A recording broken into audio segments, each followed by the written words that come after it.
Hey there! We are in the G's and H's today, and it's my great pleasure to start talking about golems, where they came from, and what it is that I know about them.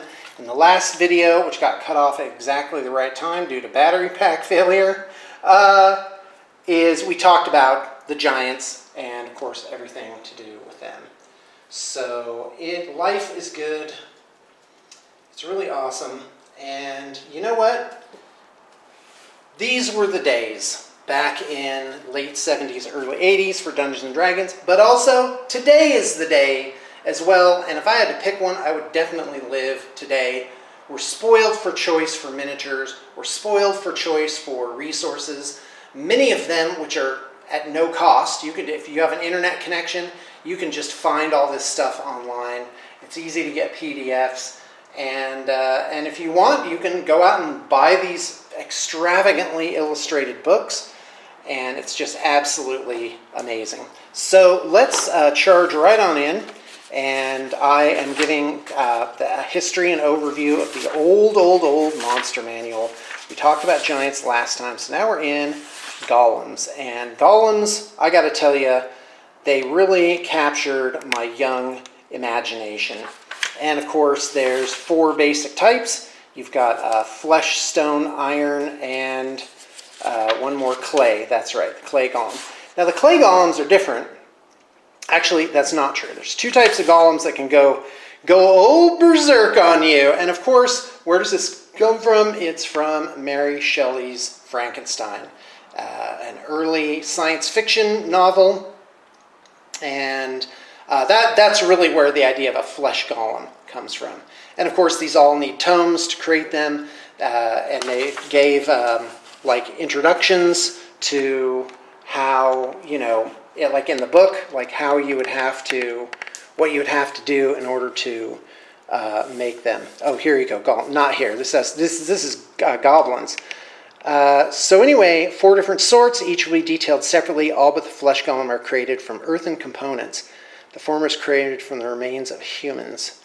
The creation of a golem involves ultra-powerful spells and elemental forces. So it talks about the amount of gold pieces, the materials and stuff, and how you what you need to do to actually create one and heal one. And of course, the clay golems could go berserk. And clay golem appears notably in, yeah, you guessed it, Lost Caverns of Saw Camp. Once you find the caverns, pretty soon, spoiler alert, by the way. Yeah, I'm spoiling a lot of stuff. But if 40 years goes by, basically it's time for a spoiling. So look at this really cool art for the clay golem in Lost Caverns. And of course, when you find it, he's already berserk. So he just charges right on out and just starts laying it down. And there you go. So there's that. There's an early appearance of a clay golem and a flesh golem, early appearance of a flesh golem. Because you may recall, like this is like, product integration, that you would need this book, you would buy a module. And the reason they were called modules is they were modular. Because when D&D came out, guess what? There weren't a lot of resources out.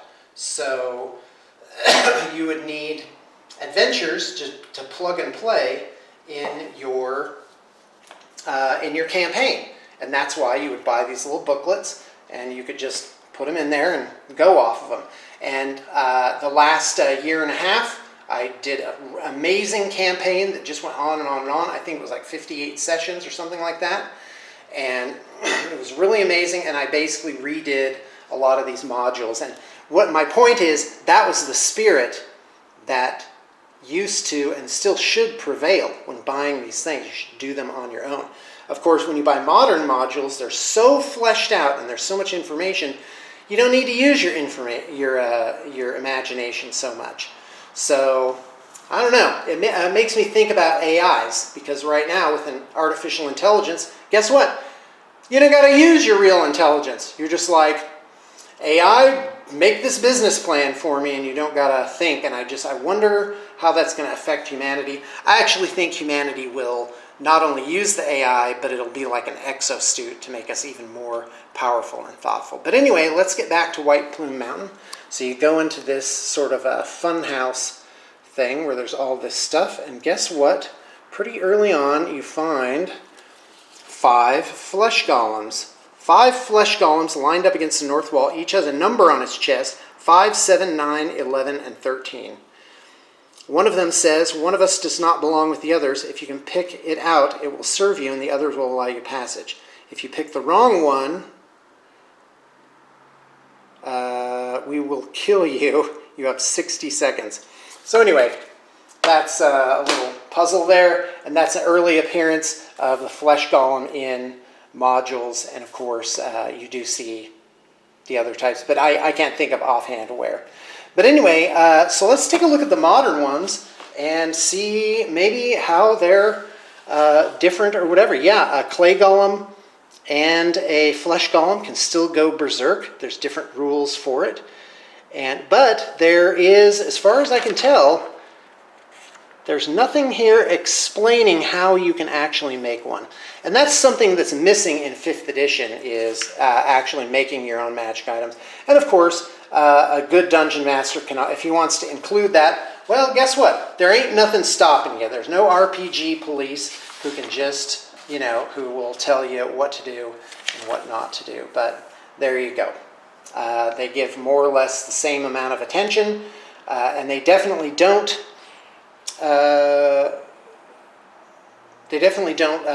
alter the powers really that much for golems. And quite frankly, you could do a lot more with golems. And when I get to golems for my own monster manual for Elan's, let me tell you, there's going to be a lot of rules for or ability to make them for yourself as PCs. Because in my system, guess what? Everybody likes to hear about your homebrew, Sean. I do allow player characters to have a lot of different bodies in the party, and in fact that makes it, the miniatures battles aspect, all that more exciting. So let's go ahead and continue with our monster manual. Gorgon is still in there, basically the same thing. And let's see here. Yeah, look at the original art compared to the new art. And a lot of this art, even though this is old stuff and the cover obviously is not that great, a lot of the art inside is really great and captured the imagination of the young people. Now you have gray ooze and green slime, and guess what? Oozes in the modern monster manual went under the ooze section, and I think green slime just left. I wonder if it's in the Dungeon Master's Guide. In fact, I kind of want to go look there. Like, green slime used to be more of a hazard. Like, it didn't really have, I mean, it had hit dice, but no movement, and it just, for attacks, defenses, everything, it just said see below. And you just needed to, and you didn't know, because supposedly the players didn't have these books. Of course, they always did. And, oh, I do not have the modern Dungeon Master's Guide with me. So anyway, let's continue. Green Sight Griffin is obviously Groaning Spirit. I don't think Groaning Spirit is in here. I think that actually went under Banshee. Oh yeah, okay, we're going to talk about the Grell here, because we definitely have time for that. Grell, Griffin, there you go. That was in the original monster manual. Grimlock was not. These are Fiend Folio monsters. The Grimlock and the Grell were in the Fiend Folio. Not sure where Grick comes from. It feels like I first learned about this in 4th edition, but this is really like, it doesn't really have anything special. That's kind of my objection to the modern monster manual, is that the things that make them special aren't very powerful, and it just makes it like a menagerie of beat sticks. You know, oh look, this one does 1 point of damage more. Yeah, and you've got to have a lot of, you got to make them tactically interesting, in some role-playing way. So where was I going? Oh, Grell. Yeah, you guys are about to be in for a treat. Okay, Draconomicon has to go.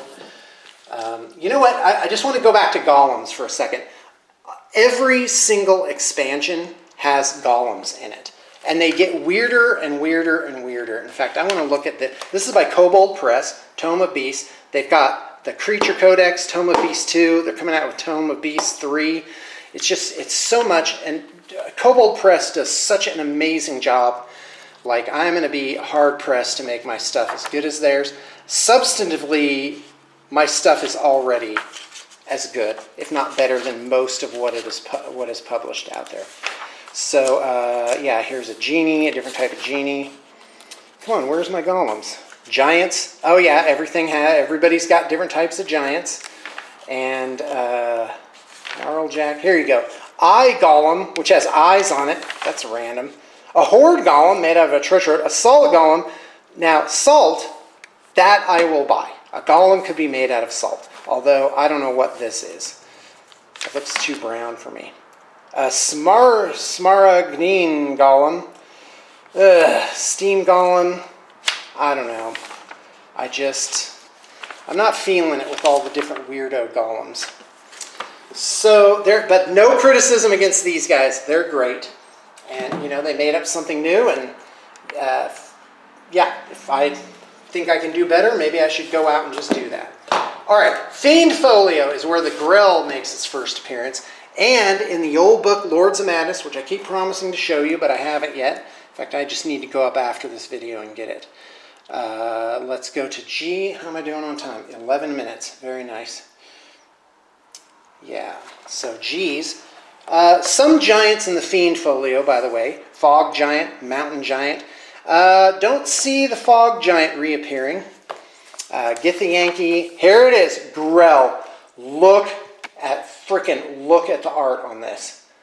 A guy has been entangled in the Grell's tentacle, and he's stabbing with all of his might with his sword. And there's a little wound on the Grell's forehead here where blood has come out. And boy, this creature's not taking no for an answer. You have this dwarf here. He's ready to charge in and help his buddy. And just look at the art. The art's so good. It's so evocative. And of course, in another video, I'm going to say like so much about AI art, which is obviously a huge change in our society. And as it stands right now, an AI can do a lot, but it cannot. It just doesn't imagine stuff like this. And so anyway, so the Grell, and then on top of that, you get another piece of art for the Grell. And it's hit dice is 5, so it's not that powerful, but it has a lot of weird abilities. Immunities, paralyzation attacks, stuff like that. And if you go to Lords of Madness, again, that's a book about weird aberrations from beyond the stars, mind flayers and aboleths and stuff like that. It's really a must-have, and quite frankly, it's quite disturbing. Like, I'm reading this book, and I'm just like, wow, I wish I had never really known about that. A Griff. Yeah, there's so much untapped potential in the Fiend Folio, and I just wonder why they haven't done it. Probably copyright, as I've said before. So, oh yeah, is Grimlock in the... No, it actually wasn't. Where do the Grimlocks come from? I think they appear in UK 2. The best... Nope, not 2. UK 4. The best module... Are you guys ready? The best module ever written. So amazing. I've ran it like 12 times. I'll keep running it forever. It's called When a Star Falls. It's amazing. So good. I'm not going to spoil it for you. But I think somewhere in here you do come up against Grimlocks. And that makes me think they're in the Fiend Folio, because this, UK, obviously, look at the flag there. That is, this series is the contribution of Britain to this. And excuse me if I'm using those terms incorrectly. Let's see here. Lizard pins, subterranean lizards, dormitory. All right, hold on. I'm like super interested now. No, they're in this valley. Gibberlings, yeah. Okay, so not Grimlocks. Gibberlings are appear in this module. You can see up here in the little illustration of them. So yeah, but they're kind of the same. They're creatures that live underground and go. And of course, this I think comes from the Time Machine, the fictional work the Time Machine had. I can't remember what they were called. Maybe they were called Grimlocks. Someone will have to tell me. So anyway, you got those guys, and now we're into the H's. Okay, can I make any? Yeah, I'll have to talk about hags. Those are in the initial monster manual. Half dragons are not. Harpies are.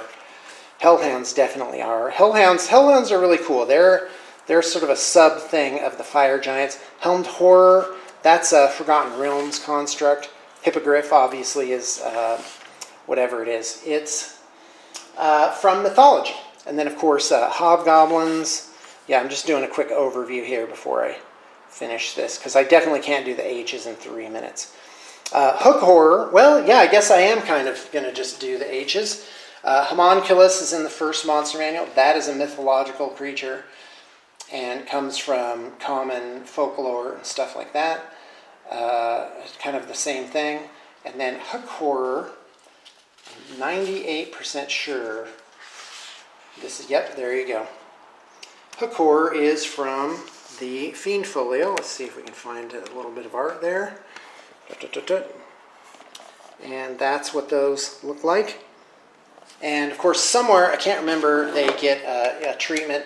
There's really not much to it. And frankly, the modern monster manuals, oh look, he has echolocation and keen hearing, and then otherwise it's just a beat stick. So it's in it. So you need monsters that do interesting things. And I think that was Gygax's genius, is he actually put imagination into it. He took these common folkloric things like a giant, which was very generic, and he gave it his own spin. He had ideas. He was at his typewriter. It was just flowing out of him, and that is really what made him great. And when I'm sitting making my own monster manual for lands, let me tell you, you are going to read that book, and there's going to be so much imagination. I don't think you're going to be able to put it down. You just keep reading and reading, and you'll be like, wow, out of this one creature, I could make a campaign out of it, because it has so much interesting stuff. And that's like Intellect Devourers have really captured the imagination. They had cool art. I don't think they appeared in Chainmail, but correct me if I'm wrong. And that's kind of the evolution of Dungeons and Dragons, is you have Chainmail, which I showed you.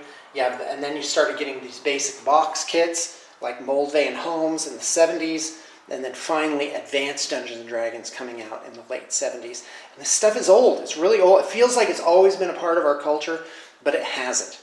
It's something that was created that captured imagination, and we really got somewhere. By the way, this is the Fiend Folio. Let's see. Let's just go back to the monster manual. I have like 1 minute. Let's see if I can just hammer some of the H's here. Yeah, and for a lot of this, there's just not much to say. Oh, Groaning Spirit. I wonder if in the modern one, I think this got relegated to Banshee. Okay, don't lose your spot, Sean. The other day, I put down a big stack of books right on my own finger. Yeah, there was actually blood to it. Basilisk. Yeah, Banshee. Groaning Spirit became Banshee. So just switched places. So Hook Horror, glad to see some of the Fiend Folio still alive and well over here. And then, of course, Hydra was always there. And, it's beat stick with an interesting power. And I don't know, guys, as a dungeon master, you gotta step it up and start giving them like 1 or 2 extra powers. Make them immune to something. Make them immune to slashing damage. That's going to be interesting. They charge up with their sword, and it's like, oh, it just slides off. You can't do it. Or make the damage go down. And boy, I have things to say about Intellect Devourer. I have opinions on that. But I'm at 1840, so I must bid you adieu. And with many thanks for tuning in. And by the way, at the end of this, I plan on putting it all together into one giant 6-hour thing.